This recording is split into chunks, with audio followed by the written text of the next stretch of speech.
All right, so thank you so much, Brendan, for speaking with us about Mandalorian Grogu. I kind of want to go a little bit further back, though. Star Wars isn't your first like sci-fi western. That would be Cowboys and Aliens. So, kind of tell us about like how did that experience lead you towards the Mandalorian? It a direct path almost. It just took Hmm. 10 years to get there. I was super stoked to go. It was the first time I'd gone on location for any extended period of time. I've done a Hmm. week out in northern Africa to do a movie, so to be able to go out to New Mexico and hang out with cowboys and eat dirt and ride horses and throw ropes. It felt like home, and then to have this kind of cool little like alien aspect, and then to be there Yeah. with the legend that is Harrison Ford and Keith Carradine and Hmm. Clancy Brown, and not to mention Daniel Craig and this kind of famous guy Sam Rockwell. Like it was just like a plethora. John just attracts talent because he's so incredible. So yeah, it was incredible 6 months of just bliss. Well, and at what point did you actually start discussing being in the Mandalorian with Lucasfilm or with John? Um, when I started talking with Lucasfilm was probably when I walked on set. Before that, it was John and casting directors who said, "Hey, we'd like you to try on a costume," and we can't tell you what it is. And so there's a whole story behind me, not necessarily. I was like, "Hey, look, I got to get paid to try on this costume. I need money. My kid's going off to college. I'm not taking the night off work to dress up for somebody." I Hmm. had no concept of what I was walking into. Walked into a room, and they opened this, case, and I'm like, Boba Fett, this is unreal. And they're like, it's not Boba Fett. They got really mad at me, actually. Or they were stern with me. And they were like, it's not Boba Fett. And little did I know how much pride and you know, in their work that legacy had taken. At the time, I'm just, novice imbecile. So I'm like, yeah, okay. I won't tell anybody I signed an NDA. And they're like, just shaking their head, like, you are so thick. And so I tried on, put the helmet on, and they thought like I'd have a reaction, but I was like to put a helmet on, like, Hmm. I was like, let's go, here we go. And they were like, come in, take pictures. And so we did this whole, thing where I was taking pictures. I was like, what are we doing here? And sure enough, took the pictures. They showed me a couple. I was like, that's pretty cool. You know, I'm in the original. So something I like to call the Pinto uniform Hmm. because I had a brown Pinto when I was growing up, me and my family, and kind of had some mishmash fender because brother might have parked it in the side of a tree. So it reminded me of that same color brown, funny enough. Hmm. And eventually we get to the Tesla version, but I didn't know that was ever coming. So I try on this costume, I leave. I don't think anything of it, honestly. I've been a Hmm. million auditions and you don't get a call back, whatever. Hmm. They don't, say, hey, we didn't, choose you. You just kind of get ghosted. It's like a good end of the night party moment. Anyways, I get a call a few weeks later, and I'm taking my kid to college, and she's going to BU. I'm super stoked. I have, financially, we're not in the greatest position, so it's super tight. I buy my tickets. I'm locked Hmm. in, and they call me. And they're like, "Hey, we want you back. It's on Friday." And I was like, "Can't do it." And they're like, "What?" And my agent's like, "Are you an idiot?" I'm like, "Man, it's my kid. She'll go to college once, Hmm. and I'll be there once to make sure everybody understands that dad's here, and dad's gonna make sure it's all good." And so they were like, "Can you move it?" I'm like, "Nope, I can't." Like I wasn't gonna sacrifice my family. I had no idea, honestly, what I was challenging, but Hmm. I wasn't gonna sacrifice my family in this moment. And cool that they are. They moved it, and I went and did this screen test. to audition and to go, do the bar scene actually, where Yeah. I get in the fight and I take the mithril. So I did the bar scene where we are setting up the fight, and then I did the sit down with Grief Karga and the Bounty Pucks. Hmm. And so it was incredible to have this kind of fun thing, and the comfort I felt in the suit just from the get go. I did wear my shoes were too big, but I didn't say anything because I'm like one of those guys, like we all are. I think average person's like, don't say anything, just make it okay. And so that's kind of the way I was. And then John's like, so you're really walking too much like your grandfather. And I'm like, my shoes are big. I don't know what to tell you. He's like, why wouldn't you say that? I'm like, I don't rock the boat. I don't know. And he went and got me shoes, and then the rest is history. It was incredible, like to be able to step into Star Wars. You know what I mean? Yeah. Like I don't even know how to explain it other than to say, this is one of the most incredible things I've ever had to and been lucky enough to be a part of. Well, and you mentioned your grandfather, and obviously John already knew about, John Wayne. What does it mean to you to step into a gunslinger's shoes when that is such like a huge part of your family legacy? I, what's funny is I do think of it as part of my legacy. I'm the Duke's grandson, but I don't connect it like when I look at it. I don't look at it that way. I think of me and my buddies. We were all cowboys, Yeah. and the way we grew up imaginatively was cowboys, and then the way the codes we lived by was generally a cowboy code, and it's really just about the same things that the creed's about, which is we're a fabric, and that's what we have to represent. And so understanding, if I try to look at it and be like, hey, I got to carry the legacy of this icon that is also granddaddy. I don't think I'd succeed. I don't think anybody would. But I was raised intelligently to be just like he was. Be your own man and be your own person, and find your path, and that's the path. And so, as Manda would say, this is the way, and that's kind of how I was raised. Like, I didn't start acting till I went to start to learn it when I was 26. Most people are, Right. They're in early, yeah. most Nepo kids are done when they're born.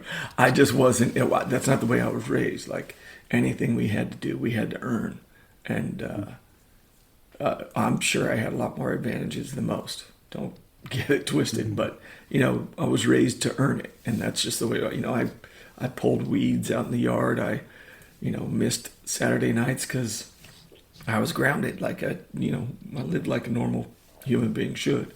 Yeah. And so to be able to step into this and be a part of this world is so incredible. And I guess in a lot of ways, it's like, how do you match being John Wayne, this icon? Oh, step into Star Wars. Because it has the mythology that is John Wayne, that he carried. This is the same, but even more encompassing, I think. And what a gift, So I didn't look it in the mouth, and I worked hard for it. Well, and you already mentioned the code. How much of that are you infusing into the performance when you are being Din? The whole time. I don't think it's I don't think Din is anything but a code. I think not to make it like, hey, in my life I'm the same exact way, but hopefully we live by a code, right? When I'm telling this story of Din, I get to tell this mythology that I'm in absolute just awe of. And so just again, really cool. I identify so clearly with it. John, Noah, Dave, Rick, Deb, everybody who writes, the simplicity of him, which people talk about. Oh, he doesn't talk a lot. It's because that's the way this kind of character is. And I know many in the real world who are just like Din, Yeah. and they say little and do more, and that's kind of the way I was raised. So it's pretty seamless in that way for me. Well, you mentioned some of the cool writers and some of the directors that you've worked with on the show. I think it's one of the great things about Mandalorian is how many great figures come in and they just contribute a little bit to help tell the overarching story. Um, which director do you think that you've had the best connection with, and who do you have the most fun with when you're on set? I mean, I'll always remember rehearsals before we ever started shooting with Deb, and her just she has an empathy that's so beautiful, and it made me feel comfortable. It took a lot of pressures off me. Rick Famuyiwa, we played high school basketball against each other. He That's remembered funny. dunking on me. So there's always that. So there's fun there, and I respect Rick's visions. It's bar none, and I sure hope he gets to do his own thing. There's John. You know, I was almost dying in a hospital when John was shooting his episode in Wow. season 2, and so I came back. I only filmed some of it, so I didn't get the full flavor. I'd already worked with John on Cowboys, so I had an idea of how fun and collaborative he is. And then there's Taika, who is, he has his vision, and you just kind of find your way in it and hope you don't mess it up. And then for me, Bryce, she understands where she is and what she is and how she got there. And, she understands what hard work looks like. She understands her craft. And I have a great time with her. She will absolutely grind you on set. Like, you're going to work. But it's never not fun. And she understands how to read you. Like, she's like, oh, Mando's tired. So she comes in with her incredible energy and love, and she shares it with you, and it kind of fills you up. But Filoni, he and I just kind of, we just see eye to eye. And he's a Yeah. Pittsburgh kid, and he's never lost it. And he's always guided me well. And he pushed his shoot days for the Jedi, so that when I got out of the hospital, I could finally take over that episode. Because Wow, I got that's to really do a cool. yeah, I got to do a showdown with Johnny Ringo, and I got to be part of introducing Ahsoka. So those things will never not mean everything to me, and his consideration and kindness. But also, he knows that I'd probably be embarrassed if, like he really was like, "Hey, you're so great," So we have a good understanding of how to approach each other, and he'll, rib me as much as he, thinks is possible, and it's great. We have a good time with it. And Dave, I'll forever. I mean, I think Star Wars fans in general should always be grateful to that man for what he's done. Well, and you mentioned Ahsoka. You also showed up in that series. So, kind of, how did that come about? Was it because of your already established relationship, or did you know that was coming? No, I Yes. had no clue, and I had already been cut out as an X-wing in season 1, so they could put all the directors in. But I don't hold a grudge. I mean, I was like, "Oh, I'm gonna play an X-wing. This is so cool." And then they're like, "Yeah, we cut you. We're gonna put Dave in." I was like, but I was actually vacationing with my family. We got to go see my cousins and their cousins in Italy, and I got a phone call, and they were like, "Hey," and I don't know why always with this production, they're always interrupting trips, and they're like, "Hey, we want you to come play an X-wing." I'm like, "I won't do it unless you promise you won't kill me." And it's longer than a day, because I'm in Italy. I'm not flying back for anything else. And like, it was, we were still testing for COVID and things like that. So like, I had to get tested in Italy before I flew. So they worked it out, and then Dave explained to me the importance of that role. And I don't know, I'm sure it'll be a fun little tidbit. I played Lieutenant Lander, and Lander is the one who created the squadron I'm in. You've never seen it before in Star Wars. And he created it because he was sitting on set is a young man. I think he's 10 or was 10. He's the son of Richard, who does all our set designs and builds and everything like that. And he was just drawing. And Filoni saw it. Kid left. He grabbed it, finished it, and created the squadron I'm in, that helmet I'm wearing. That's you've so never cool. seen before. And so I got to play Lander, Lieutenant Lander, in Ahsoka. And Star Wars does this all the time, and they're incredible about it. They're always paying people back. And this is kind of just an ode to him and integral to Ahsoka living. By the way, I saved Ahsoka. I also played a Death Watch who saved Din Djarin as a kid. So I'm That's pretty incredible. much a savior. Like I'm not trying to toot my own horn, but I might be a savior. What does it mean for you to now see Din on the big screen? It is so cool to see the transition, but what does it mean for you as an actor? So I'm too cool. Like I didn't think it was going to be a big deal. I really didn't. I was like, what we're doing on streaming is awesome. I love this. Let's keep doing that.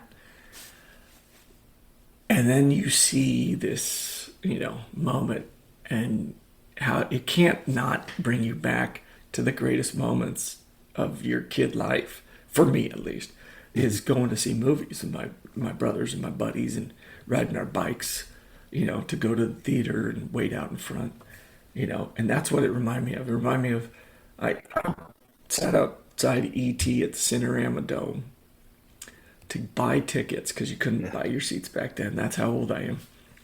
And there were no recliners. And it was 36 hours for that one. I think it was 18 hours I sat out for Temple of Doom. Return of the Jedi I feel like it was like 3 days. And we just sat, and the news crews would come by and film, these 12-year-old kids sitting out in front of a movie theater.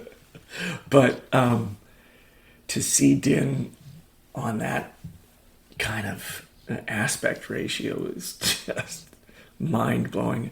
I have no idea what it's going to be like to sit in the theater and watch it, and I cannot wait. I'll probably be like, just in tears. I'll be shouting out to my mom up there and being like, hey, I did something, Mom. Well, hey, I'm very excited to see the movie. It's going to be this huge spectacle, and I'm just happy to see Star Wars back in the theater. So thank you so much for what you've brought to the show and what you are bringing to the movie. Like, it really does matter. With that being said, which actor that you've worked with across the show and the movie were you most excited to just get that one-on-one time with? And what did it mean to you? There are two. Okay. It's like Alpha and Omega, right? The beginning and the end. Carl Weathers, God rest his soul, you would not have the Mando you have now if he wasn't mentoring me, helping me understand and giving me permission to explore him. And I mean, he's a standard. And then to have Ripley walk up and be like, hey, Brendan, your performance is so incredible. I was just talking to Jim about this and blah, and I'm like, first of all, like at that point, all I hear is loud blood rushing through my head, and I'm like, and then I'm like, oh, your husband? And she's like, no, James Cameron. And I'm like,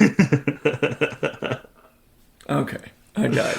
Like, I mean, at what point does this? I'm like, I think to myself, at what point does Star Wars stop getting better? I don't know. It hasn't for me. She set a standard to show me that somebody who could have walked in and just been great, she still had her script in her hand, taking notes every day. And to watch that and the level she's at, oh, man, it was an incredible example. And she is so incredible. Like, she transcends anything. Strength, power, beauty, grace, love, passion, compassion, empathy. That's Sigourney. Well, hey, thank you so much for your time. Best of luck with the movie, and can't wait to see what you do next. Hey, thank you, Alan. I appreciate you guys. Thanks for having me on, Fandom. Of course.